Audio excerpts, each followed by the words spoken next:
I recognize this place. It's Miss Jackson's seance parlor. Let's see if she's got any information on Jeremy's talisman. It's the talisman, like the one in the painting.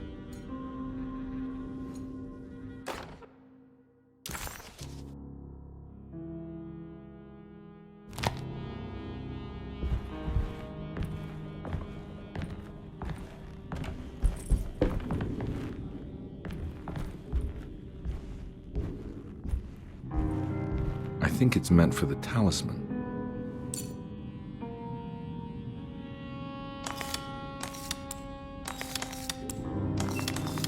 I think it needs numbers, like coordinates. Maybe there's something in Jeremy's notes.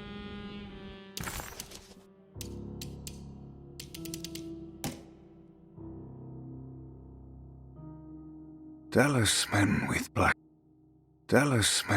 black sunstone.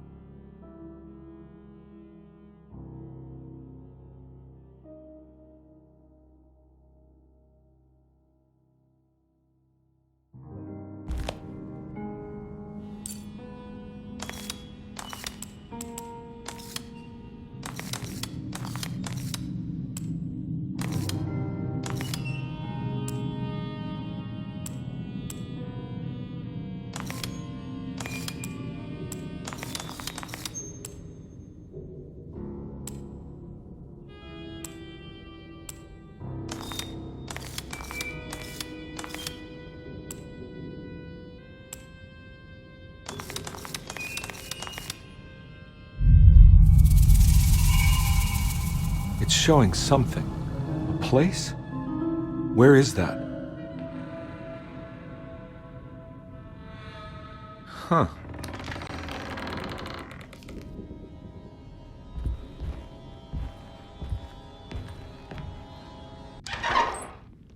Detective, I was wondering when you were going to show up. Mrs. Thompson told me you were here. I understand you are working for Jeremy Hartwood's niece. Yeah, I guess so. I mean, you're not wrong. We came here for her uncle. I didn't expect this. You are Dr. Gray, right? That's right. You don't happen to have some identification, Detective. I'm not keen on having strangers prying into my business. Oh, Detective Edward Carnby, Decatur Street, New Orleans. Enjoying the Vieux Carré, Detective? Those old French quarters, the voodoo people, the gangsters. I'm sure you live an exciting life. Well, that's not quite like the stories, Doc. Just trying to make a living. Aren't we all making a living? Well, welcome to Derceto, Detective. I hope your time here will be useful. Now, what can I do for you? Why don't you tell me where I can find Jeremy Hartwood? Why wouldn't that make for a short visit? I wish I could tell you, but I'm afraid I don't know. A drink, Detective? Anything brandy. Oh, you do belong in the French quarters, Detective. Armagnac or cognac? Just give me the cheap stuff. I'm not much of a connoisseur. Having low standards is not a virtue, Detective. Let me see if I can broaden your perspective. What can you tell me about Jeremy? I wouldn't want to go into details about his condition. Doctor-patient confidentiality. I'm sure you understand. Sure, but he is crazy, and he's gone missing. Why? Here, try this. Ooh, it's good. Got a bite? It's called a sidecar. The trick is not to be afraid of the tartness of the lemon. Then, for goodness sake, don't overdo the triple sec. Okay, what can you tell me about Jeremy? Well, let me think. He is an anxious man, constantly worried about events not presenting themselves according to his model of predestination. He complains about things not being carried out in the right order, and that some things simply shouldn't be. Is any of this helpful to you? Not really. I was hoping for some direction where to look next. I'm sorry. I have nothing for you then. You should talk to my orderlies. They have been looking for him for a while now. I'm sure they would appreciate your help. Yeah, I ran into Batiste earlier.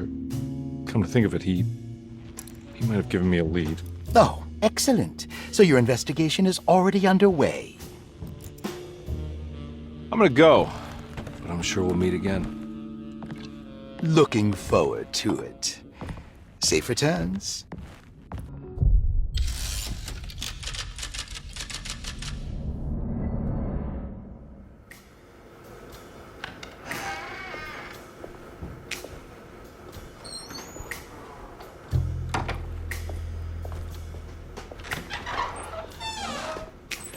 Detective Carnby, where did you go? I was just talking to Dr. Gray. You disappeared. No, it's not what you think. Have you found anything strange going on here? Yes. Everyone is being incredibly evasive and I can't figure out why. No, I mean something you can't explain. Paranormal, even. Detective, I really need you to get yourself together. I can't do this alone. Forget it. I'll figure it out. Do you want to come see Dr. Gray? No, I want to try something. With this talisman, I think I can follow Jeremy to the place he mentioned in the book. What was the name? Do you remember something Spanish? Tarawea. Yeah, that's where I need to go. Detective, are you gonna be all right? Yeah, of course. Go talk to Dr. Gray. We'll rendezvous later.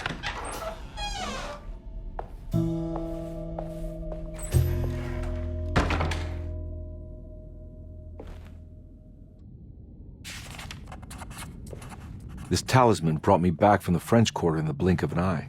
If Jeremy can travel so easily, then he could be hiding anywhere, even Tarawea. If he can do it, so can I. I just need to figure out how the talisman works.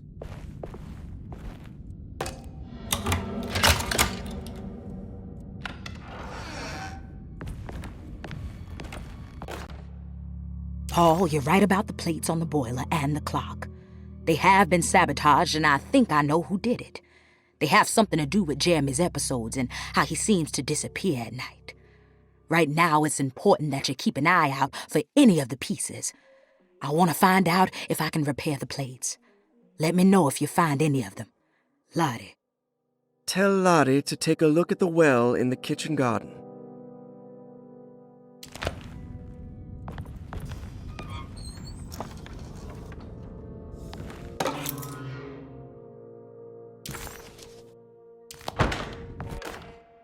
Dr. Elmore Lee Gray is Derceto's chief doctor.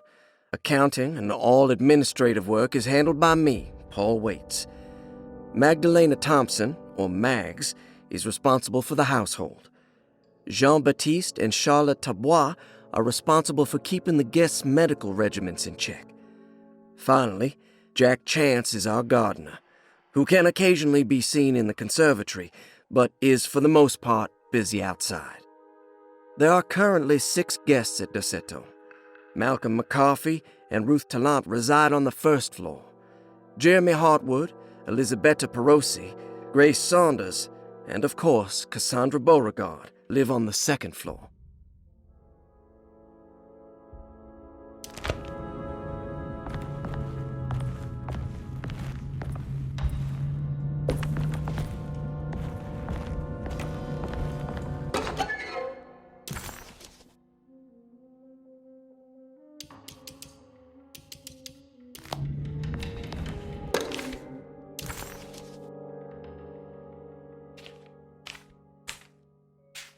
Cassandra Beauregard, the beloved author. Very exciting, isn't it? What do you want to put down for reason for admission? What her agent told us. Cassandra suffers from writer's block and needs to finish her moving picture script before the end of June. Mr. Chardot suggests Cassandra's heavy use of barbiturates is holding her back and risks ruining her career. And how should we summarize her personal history? Let's keep it short. Cassandra Beauregard is a beloved crime author who managed to pull herself out of poverty and into stardom. 5 years ago, she tried killing herself by jumping off a balcony. The incident left her a cripple, and now relies heavily on her wheelchair. And for diagnostic impressions? Cassandra suffers chronic back pain following her suicide attempt. She self-administers morphine to keep herself ambulant, but has become addicted, and the desired effect is now lost. The drug abuse clouds her mind, and she is unable to focus on real life.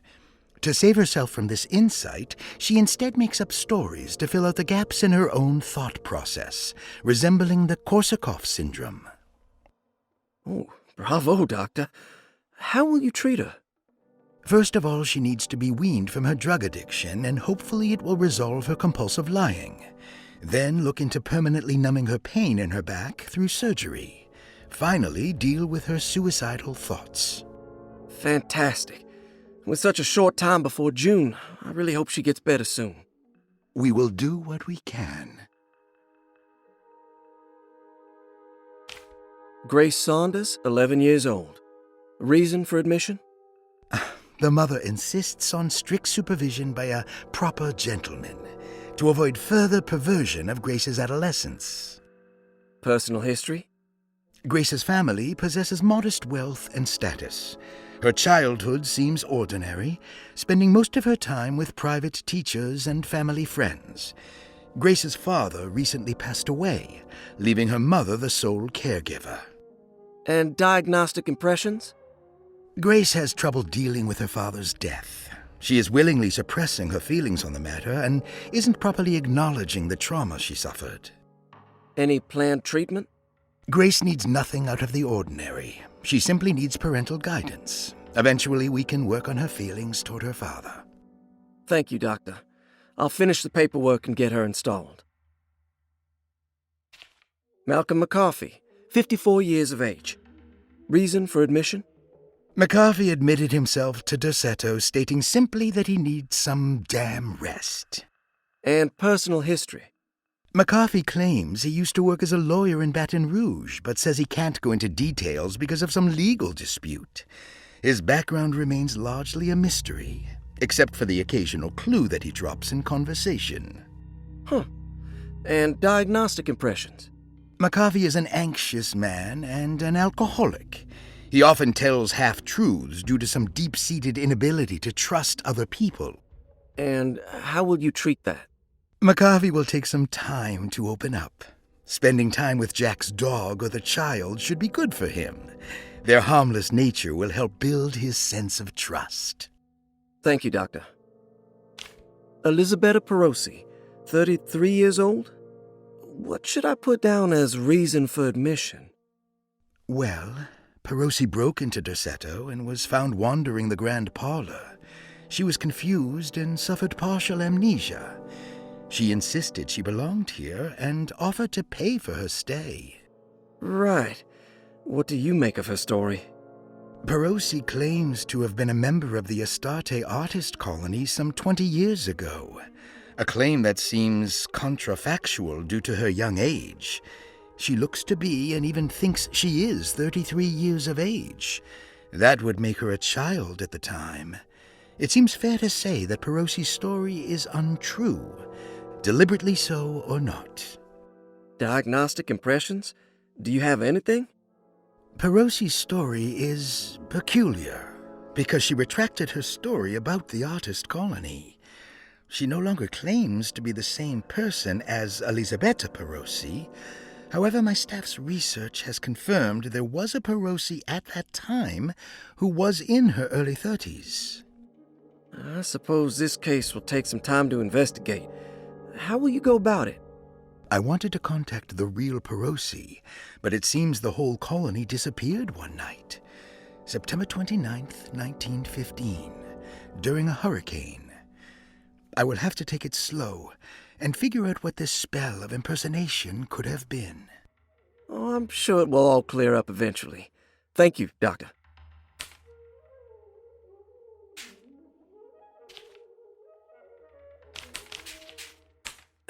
Ruth Talon, 29 years of age. Reason for admission? Ruth's father wishes that his daughter be removed from New Orleans nightlife for the foreseeable future. He fears that her overly free spirit is tarnishing the family's reputation. Sounds simple enough. Personal history? Ruth comes from considerable wealth. Her family owns several hotels and restaurants. Unlike the rest of the family, her sense of adventure has taken her around the world, including France during the Great War as a photojournalist.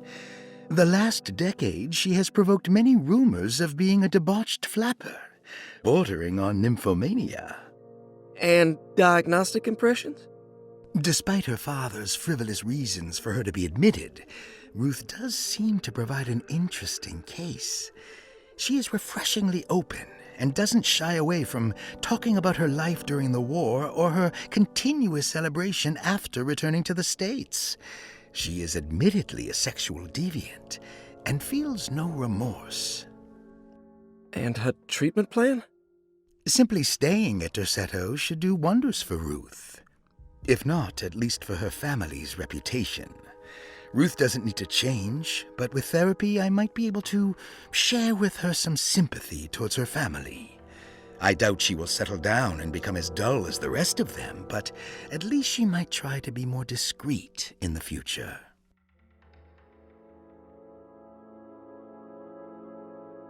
Looks like all the patients are accounted for, except for Jeremy. There's no way I can get into this thing. Better leave it alone.